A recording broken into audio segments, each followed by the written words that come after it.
மற்றும் அடுத்த சில தினங்களுக்கான தமிழகம், புதுவை மற்றும் காரைக்கால் பகுதிகளுக்கான வானிலை முன்னறிவிப்பு மற்றும் எச்சரிக்கை.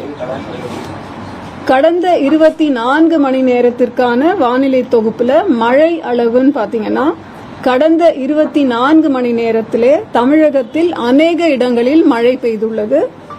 வடகிழக்கு பருவமழை தமிழகத்தில் தீவிரமாக உள்ளது. 4 இடங்களில் மிக கனமழை பதிவாகி உள்ளது.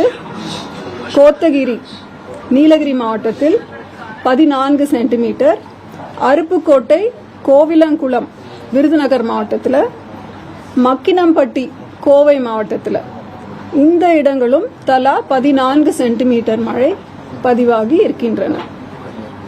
தமிழகத்தில் 17 இடங்களில் கனமழை பதிவாகி உள்ளது.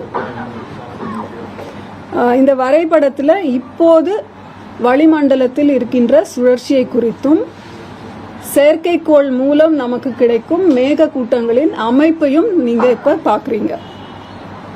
அதன்படி பார்த்தால் இன்று 19ஆம் தேதி அக்டோபர் தெற்கு கேரளா மற்றும் அதனை ஒட்டிய குமரிக்கடல் பகுதிகளில் ஒரு வளிமண்டல கீழடுக்கு சுழற்சி நிலவுகிறது.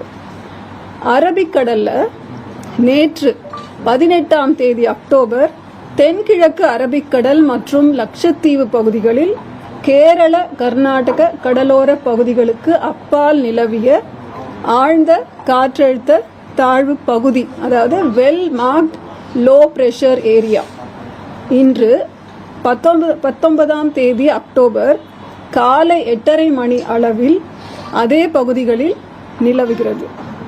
இது மேற்கு வடமேற்கு திசையில் நகர்ந்து அடுத்த 24 மணி நேரத்தில் காற்றழுத்த தாழ்வு மண்டலமாக வலுப்பெறக்கூடும்.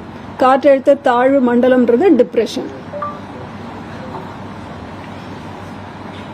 வங்கக்கடல் பகுதி, தெற்கு அந்தமான் மற்றும் அதனை ஒட்டிய தென்கிழக்கு வங்கக்கடல் பகுதிகளில் ஒரு வளிமண்டல கீழடுக்கு சுழற்சி நிலவுகிறது. இதன் காரணமாக தென்கிழக்கு வங்கக்கடல் பகுதிகளில் வருகின்ற 21ஆம் தேதி வாக்கில் ஒரு காற்றழுத்த தாழ்வு பகுதி உருவாகக்கூடும். இது மேற்கு வடமேற்கு திசையில் நகர்ந்து தென்கிழக்கு வங்கக்கடல் பகுதிகளில் காற்றழுத்த தாழ்வு மண்டலமாக அதற்கு அடுத்த 48 மணி நேரத்தில் வலுப்பெற வாய்ப்பு உள்ளது. பிளே ஸ்டோர் மற்றும் ஆப் ஸ்டோரில் இருந்து பாலிமர் செயலியை QR கோடு மூலம் பதிவிறக்கம் செய்யுங்கள். செய்திகளை உடனுக்குடன் பெறுங்கள்.